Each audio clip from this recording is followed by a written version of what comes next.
Herzlich willkommen alle Blitzrhythm-Bürger, VR-Liebhaber und Freunde des Rhythmus-Games. Ich bin Soshiro und heute geht es um Blitzrhythm und Mixed Reality. Ja, und zwar, wie mache ich so ein Video? Man wird es kennen, ihr kennt es vielleicht auf YouTube von anderen Streamern, dass sie abends mal so Mixed Reality Videos haben, wo sie halt irgendein Rhythmusspiel spielen, in dem sie dann eingeblendet werden. Und das geht auch mit Blitzrhythm und das werde ich euch gleich mal zeigen. Ja, dafür braucht ihr ein bisschen Vorbereitung und braucht ein bisschen Software. Da halten wir zum Beispiel, ihr könnt das mit OBS Studio machen und einem Greenscreen, wie wir hier hinter mir das Ganze sehen. Oder ihr macht das Ganze mit CapCut. Das ist eine Software, die hat einen Background Remover, also sprich, wo der Hintergrund automatisch rausgerechnet werden kann. Ja, beide funktionieren etwas unterschiedlich. Das werde ich euch dann gleich näher zeigen, wie ihr damit umgeht. Und dann braucht ihr natürlich noch ein bisschen Hardware. Ihr braucht also einen PC, wo ihr die Software drauf installieren könnt und auch später ein bisschen Schnitt machen könnt. Und ganz, ganz wichtig, ihr braucht irgendeine Kamera. Dafür könnt ihr auch zum Beispiel euer Smartphone benutzen. Ja, dann sind ein paar Vorbereitungen tätig. Also das heißt, ihr müsst das alles auf euren PC installieren. Ihr müsst die Kamera aufbauen. Wenn ihr mit OBS und Chrome Key zusammenarbeitet, braucht ihr dann natürlich noch einen Greenscreen, den ihr aufbauen müsst. Und dann sind die Vorbereitungen im Großen schon abgeschlossen. Dann geht es so um die kleinen Details, aber was ihr dann genau machen müsst, das zeige ich euch jetzt gleich auf meinem Desktop. Ja, herzlich willkommen auf meinem Desktop und dort habe ich schon die ganze Software installiert, die wir so brauchen, und wir fangen mit OBS Studio an. Dafür starten wir das Ganze, das habe ich schon gemacht, deswegen liegt es hier unten bei mir in der Leiste. Und wenn ihr das aufmacht, das erste Mal, werdet ihr eine schwarze Fläche sehen. Ihr habt hier unten Szenen, Quellen, den Audiomixer, Szenenübergänge und die Steuerung. Die Szene ist immer das, was im Vordergrund liegt. Und bei Quellen holt ihr euch dann die einzelnen Quellen rein, also sprich Kamera, euren Desktop oder sonst irgendwas. Über einen Audiomixer könnt ihr dann die Lautstärke noch regeln. Und was dann für uns nochmal wichtig ist, ist dann Aufnahme starten, um halt eine Aufnahme zu machen. Ja, standardmäßig ist schon eine Szene da. Ich hole jetzt eine Quelle hinzu. Und zwar, ich fange mit der Quelle an von meinem Aufnahmegerät. Da sage ich jetzt einfach OK, wenn ich die über Plus hinzugeholt habe. Und dann kann ich wählen eine von meinen Quellen. Und das ist bei mir NDI. NDI ist praktisch nochmal so eine kleine Software, die es mir ermöglicht, mein iOS-Handy mit dem PC über WLAN zu verbinden. Deswegen nicht wundern, aber auch NDI kann ich euch unten später in die Beschreibung legen, wo ihr das Ganze herbekommt, falls ihr ein iOS-Handy habt. Aber es gibt da auch noch andere Software für. So, dann klicke ich auf OK. Ihr seht jetzt einen Teil von meinem Wohnzimmer.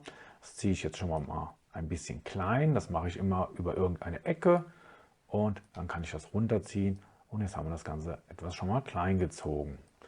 So, das nächste ist, ich brauche ja nur den Greenscreen, nicht mehr, nicht weniger. Und das kann ich machen, indem ich die Alt-Taste gedrückt halte und auf einen von den Seiten gehen. Und jetzt gehe ich da mal rüber und tup, das Ganze eingegrenzt. Dasselbe mache ich auch mit der nächsten Seite. Tup. So, und jetzt habe ich nur den Greenscreen. So, der Greenscreen an sich hilft mir ja noch nicht viel weiter, weil wenn ich da jetzt reingehe, das mache ich mal gerade kurz, damit ihr das seht, also hier, hallo, sieht man zwar mich, aber der Hintergrund ist immer noch grün, beziehungsweise unten sieht man sogar noch meine Pico liegen. Hilft mir also so noch nicht weiter, aber dafür gibt es einen Filter. Das heißt, ich mache jetzt hier unten auf Videoaufnahmegerät einfach einen Doppelklick drauf, beziehungsweise markiere es, darum ging es mir. Und dann kann ich auf Filter gehen und kann einen Filter hinzufügen, und zwar einen Effektfilter. Und um solche Sachen, bestimmte Farben auszublenden, dafür gibt es den Chroma Key. Den benenne ich auch jetzt nicht besonders gut. Jetzt hat er mir den schon angezeigt. Standardmäßig ist grün angestellt. Das heißt, wir sehen jetzt auf einmal, mein Greenscreen ist jetzt auf einmal schwarz geworden. So, jetzt sehen wir hier nochmal so weiße Kanten. Das liegt daran, weil der halt Falten hat und nicht ordentlich ausgeleuchtet ist. Da habe ich jetzt hier für das Video natürlich ein bisschen geschludert. Normalerweise bereitet man sich dann da ein bisschen besser vor. Aber das kann ich noch grob kompensieren. Und zwar habe ich hier die Ähnlichkeit von 1 bis 1000 und ich stelle hier jetzt mal 420 ein. Guck mir das nochmal genau an. Da habe ich an der Stelle ist noch ein bisschen, da gehen wir noch was höher. Ich sage mal 430 und dann sieht es doch schon ganz gut aus. Okay, das schließen wir. Jetzt sehen wir, ist nur noch meine Pico unten da und aus grün wurde schwarz. Und wenn ich jetzt ins Bild laufe, dann sieht man, der grüne Bildschirm ist weg. Also wunderbar, das haben wir schon mal. So, jetzt wollen wir uns ja praktisch in die Szene reinsetzen, die wir in Blitz Rhythm haben. Dafür mache ich das Ganze jetzt einmal klein und starte den Assistenten, den Blitz Rhythm Streaming Assistenten. Stört euch hier nicht am Namen, ihr geht einfach da rein, startet den Watch Client und dann geht der auch schon auf.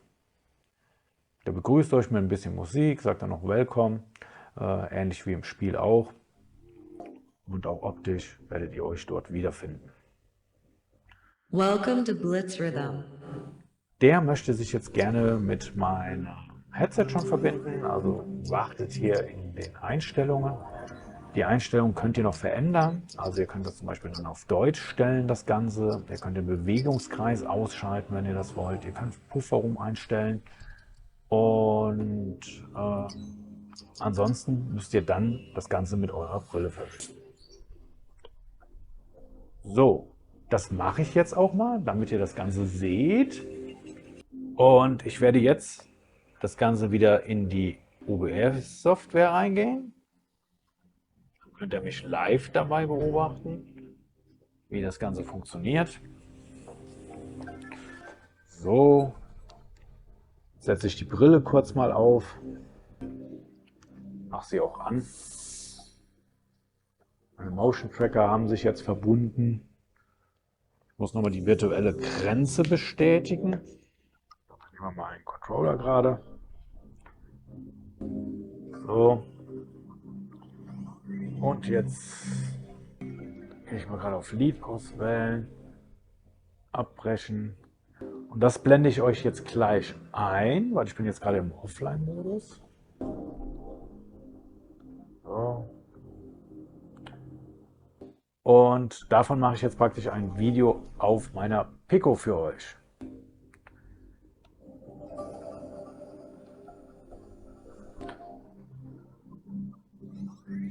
So, dafür gehe ich jetzt einfach in die Einstellungen. Dort habe ich jetzt den Streaming-Assistenten stehen und sage verbinden. Ich kann danach suchen, wenn ich keine Firewalls oder sowas habe, dann funktioniert das auch ganz gut. Ich habe jetzt ein paar Firewalls beim PC, dann habe ich nochmal eine Gesamt-Firewall für das ganze Netzwerk und da würde das über LAN suchen bei mir jetzt nicht funktionieren, da die alle aktiv gerade sind, aber wenn ich die IP von mir eingebe, meine private, dann sollte das funktionieren. Gleichzeitig muss er natürlich hingehen und das auf dem PC starten. Also das heißt, auch da drücke ich jetzt verbinden. So, sollte jetzt im Idealfall funktionieren. Gucken wir mal. Manuelles Verbinden, sagen wir nochmal, verbinden. Da, jetzt hat er es verbunden. Kann also hier wieder rausgehen aus dem Streaming-Assistenten. Bitte wähle ein Lied aus. Wie das dann optisch aussieht. So, jetzt sehen wir hier die Szene und er hat unten schon die Sachen eingeblendet. Und zwar kann ich jetzt sagen, wie stehe ich denn davor? Und ich würde immer euch empfehlen, macht es rechtes Sichtfeld oder linkes Sichtfeld. Das ist im Grunde egal. Dann habt ihr immer so eine leicht schräge Ansicht da drauf. Wie gesagt, ihr könnt dann nochmal den Bewegungskreis oder sowas reinholen. Wir holen ihn jetzt raus, weil der verwirrt immer nur. Der sitzt bei mir relativ weit unten. So, dann ist noch wichtig, dass ihr hingeht und das Ganze nach unten klappt. Weil sonst habt ihr das permanent mit in der Aufnahme drin. So, wir wechseln jetzt nochmal zur OBS-Software und holen hier eine weitere Quelle hinzu. Und zwar sagen wir nämlich jetzt nicht mehr Videoaufnahmegerät, sondern wir sagen Fensteraufnahme. Und dort holen wir jetzt den Watch Client rein. Okay, jetzt verändere ich noch gerade die Reihenfolge. Also das heißt, mein Videoaufnahmegerät setze ich davor. Und jetzt geht diese Frickelarbeit los. Ich muss das Ganze nämlich ausrichten, dass das einigermaßen passt. So, ich lasse das jetzt mal gerade so. Wir machen jetzt nur mal einen kurzen Testlauf dafür. Normalerweise, wie gesagt, ist es ganz gut, wenn ihr da 2 Leute mindestens habt. Dann könnt ihr nämlich hingehen und die zweite Person sagt euch immer dann, wo ihr euch hinstellen sollt. So. Also, ich gucke mal, ich müsste hier irgendwo so ungefähr stehen. Man sieht jetzt, meine Füße sind unten abgeschnitten, weil ich die Kamera jetzt nicht richtig ausgerichtet habe. Aber für den Test oder beziehungsweise um euch das mal kurz zu zeigen, sollte das ja reichen. Also ich gehe jetzt hin, starte mein Spiel ganz normal und bin schon gescheitert. Das war natürlich jetzt ein super Beispiel. Wir sagen gerade nochmal Neustart. So.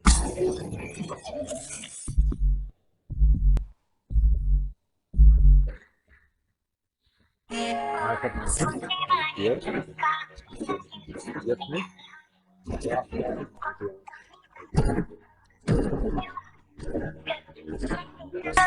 So.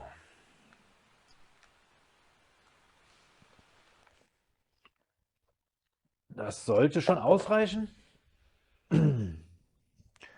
Also ihr habt gesehen, ich werde jetzt in das Spiel praktisch eingeblendet. Und das Komplizierte ist dann tatsächlich, das dann genau auszurichten, den Greenscreen genau auszurichten, die Kamera an die perfekte Position zu stellen. Wie gesagt, ihr hattet ja gesehen, dass bei mir jetzt unten die Füße abgeschnitten waren. Das heißt, ich müsste jetzt mit der Kamera eigentlich den Winkel noch verändern, um da was Besseres hinzukriegen. Aber das sollte jetzt erstmal für das Zeigen reichen. Ja, wenn ihr das Ganze dann perfekt ausgerichtet habt, dann klickt ihr eigentlich nur noch auf Aufnahme starten und dann könnt ihr euer erstes Video aufnehmen. Und ja, das sollte es jetzt für OBS erst einmal gewesen sein. Ja, mit der Geschichte mit dem Greenscreen waren wir durch und jetzt machen wir das Ganze mit CapCut.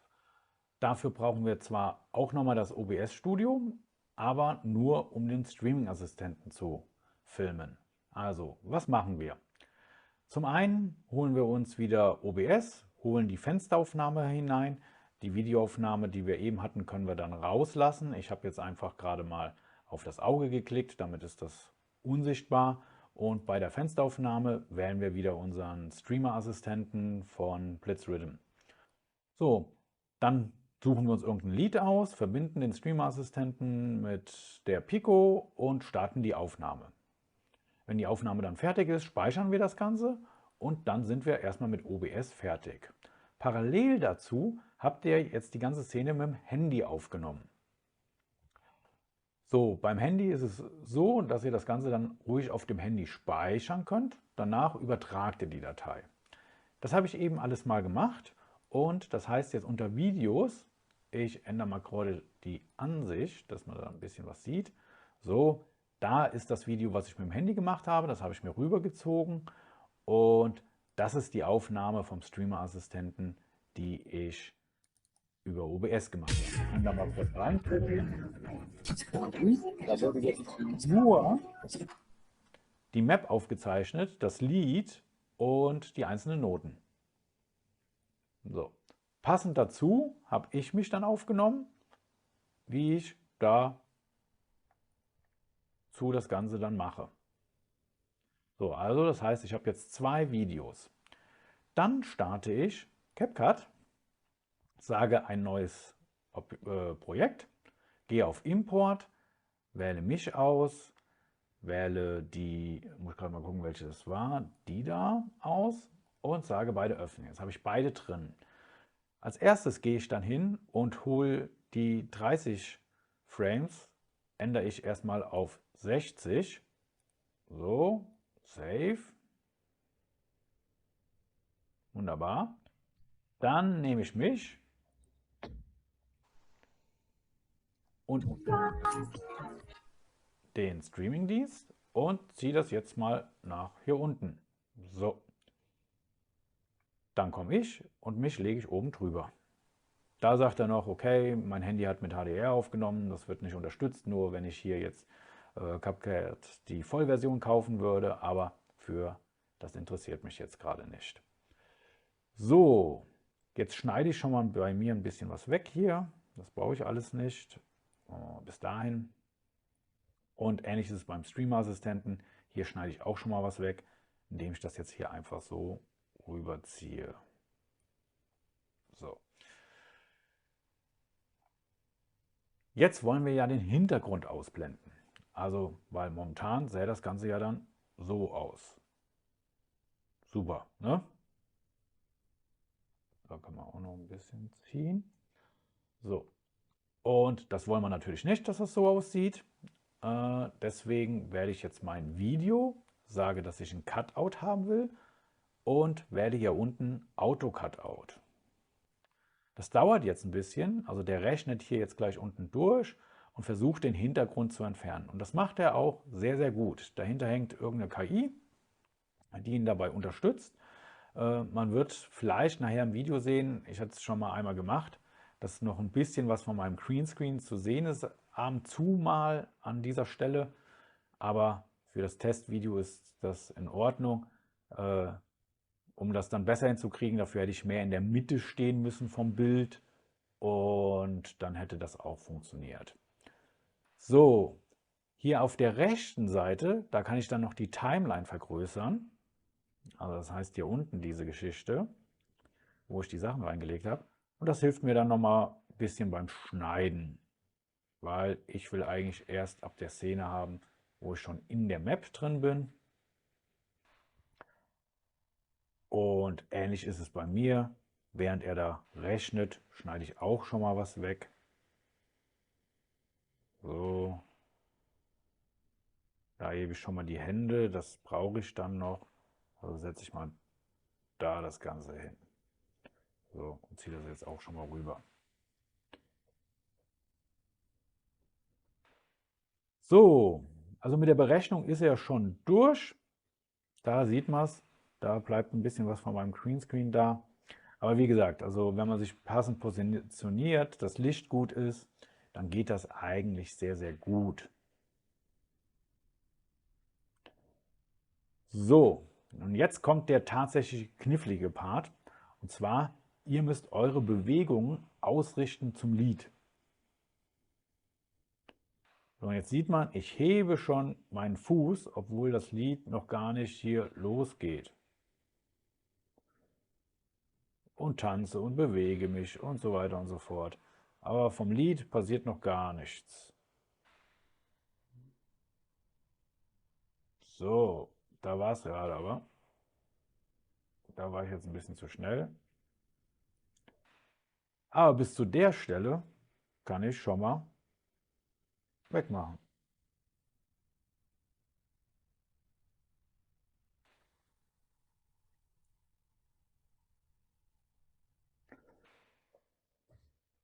So, er ist immer noch am Ausrechnen, also er ist immer noch dran. Das heißt, da mit dem Hintergrund versucht er das Ganze zu machen. Ich richte mich jetzt schon mal von der Person aus. Das heißt, dafür mache ich mich ein bisschen kleiner und setze mich mal an die Stelle. Es kann sein, dass ihr ein anderes Format habt, also sowas wie 9:16. Das wäre dann sowas Passendes, wenn ihr es als Short haben wollt oder für TikTok hochladen wollt. Ich stelle es auf 16:9, weil ich es ja auf YouTube haben möchte, als normales Video. Und jetzt sehen wir, ich bewege mich schon, aber unten passiert noch nichts. Das geht erst hier los. Also das heißt, ich kann hier nochmal was wegschneiden. Und jetzt wieder hier an den Anfang hüpfen. So, jetzt hebe ich die Hände.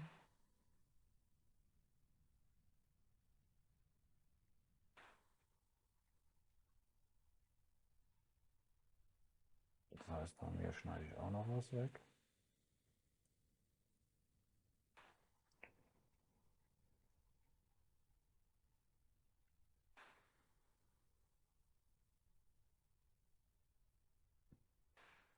da. Das ist eigentlich die richtige Position erst. Da lege ich los.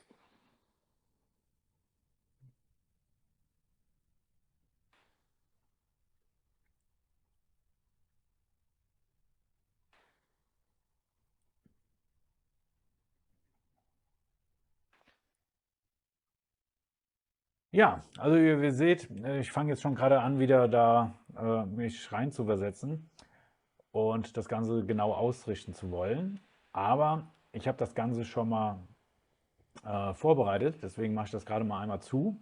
Und zwar in dem Video, da habe ich das schon perfekt ausgerichtet und da können wir mal kurz ein bisschen.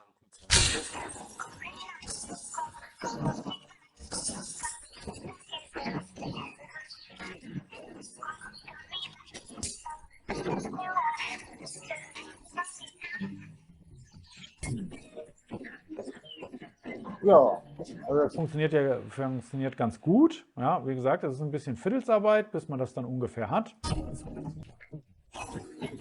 Die Ausrichtung. Aber das ist das große Geheimnis des Mixed Reality bei Rhythmusspielen. Ja, ich hoffe, ich konnte euch das ein bisschen näher bringen und erklären, wie es funktioniert. Achso, was noch wichtig ist, wenn ihr dann fertig seid, über Export könnt ihr das Ganze dann halt exportieren und daraus dann ein entsprechendes Video machen. Jo, also vielen Dank fürs Schauen. Falls ihr Fragen habt, gerne in den Kommentar. Über ein Däumchen und ein Abo freue ich mich natürlich. Und in diesem Sinne wünsche ich euch noch einen schönen Tag. Also habt vielen Dank, macht's gut. Ciao, ciao.